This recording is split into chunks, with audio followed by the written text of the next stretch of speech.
Hello, welcome back to LIVENODING. In this episode, I want to share the breakdown on how to create this kind of like rising sun rays, a famous pattern from the past.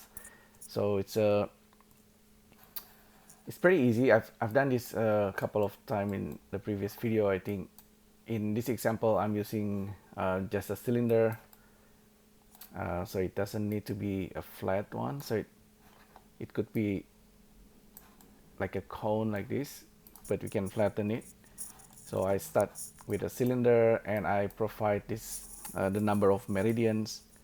So this value needs to be even number in order to create the perfect rays. So it's kind of uh, interchange between black and white color. So that's the idea. So I'm using this number and create a number range, kind of like number between 0 and the last number will be the last uh, phase index number or some sort, and then I just multiply it with modulo and pass this number into vertex color node in Spherechalk. So this object will get the color that way. So I'm using 3.6 in this case. The newer Blender 4.1 actually have a few nodes that's useful for this. I'm using geometry nodes for this one, and we can create something that's a little bit more colorful or just simple black and white. So we have similar pattern created. The way I do it, let's take a look. So it's also pretty simple. We just need to pass the color that represents 0 and 1. The color, I just pass it into attribute called blah, and this attribute goes into shader into the base color. So the same thing, we use modulo, but we need in geometry nodes we need some kind of numbers, and for that numbers I'm using the index of face. Okay, so this is quite important. And also I'm using split to instance. This is actually to split the face um, of our objects here, our mesh. That's originally is just a mesh circle.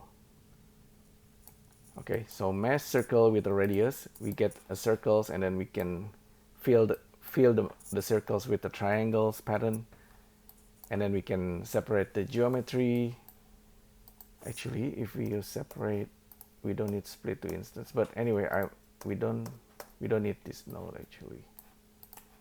Skip that. So I already give it a material, and I'm using mesh line here just to prove a point that we actually use split to instance in this case.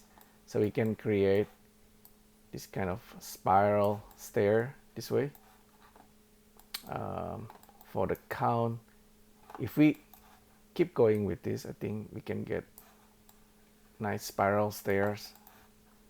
But for now, just keep the number of vertices the same and the number of the line the same, but we are basically separating the face.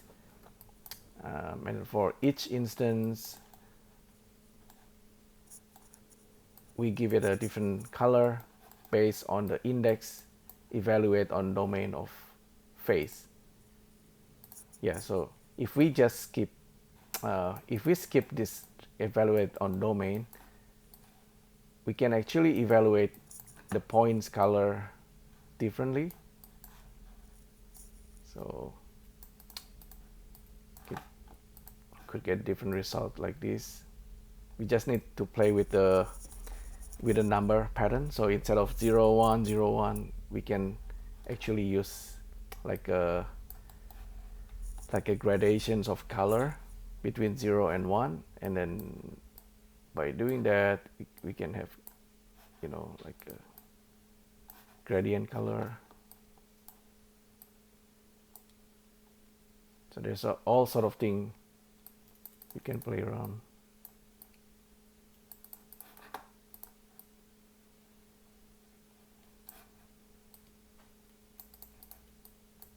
So it's quite possible to modify this and turn it into the Apple rolling beach ball effects. You just need to make it a little bit more curvy. If we go back to Sverchok versions, which is, I think somehow this can be simpler to understand. So you just need a number, and you need to remap the number, so it gives you some kind of ways to colorize your spinning balls or your rays of sun, right? So in this case I'm using the modulo thing, but in reality, once you have a number of range that you can remap, you can turn it into anything. Yeah. Okay, that's not the beach ball effects, but it's possible, like.